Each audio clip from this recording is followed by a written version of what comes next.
Ang may-ari daw ng bahay, si Secretary Roque. Secretary Roque, if I may, sa inyo ba yung bahay na yun?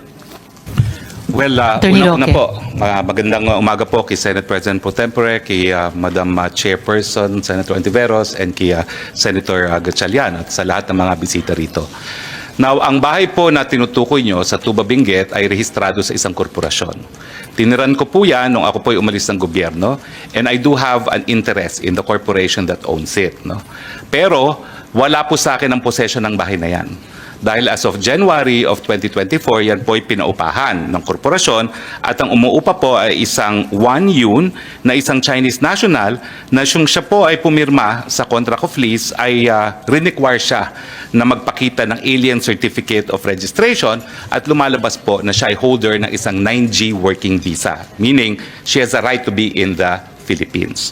So ang rehistradong lessee po dyan, at yan ay rehistrado rin sa Homeowners Association ng Subdivision para sila ay makapasok, ay itong babae na isang Wan Yun. Kaya nga po, nang sinabi nila na sinalakay ang bahay ko at may mga wanted na mga pogo bosses doon, ako po ay talagang nag-conclude na meron talagang pilit na naninira sa akin. Gaya nung naunang release na ng PAGCOR na ako daw ay naglakad para sa lisensya ng isang illegal na pogo at matapos naman marinig ang testimonya ni Chairman Altenco, wala naman pong ganong sinabi. Attorney si Mr. Roque, Altenco. wag muna po tayo dumako sa ibang issue. Focus muna tayo sa tanong ni SP Pro Temp na may tanong din ako.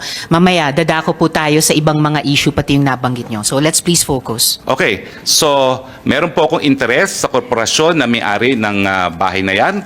In fact, in the near future, I am concluding a transaction na kukunin ko yung buong korporasyon na may-ari ng bahay na yan. Now, pero ang ina-emphasize ko po, regardless of the ownership, there is a contract of lease which is duly notarized and which I will submit before this honorable body, which means na ang possession po dyan is in the hands of Ms. Wan Yu, who is a legal resident of the Philippines with an alien certificate of registration and in possession of a 9G working visa.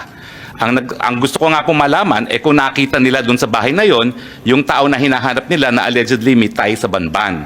Dahil kung di naman po ako nagkakamali, again, as part of due diligence, yung isang lalaking nahuli dyan is the partner of of the lessee, no? Hindi ko naman po tinatanggi na may interest talaga ako dyan sa korporasyon na yan, albeit not 100% as of yet, pero magiging 100% na po yan.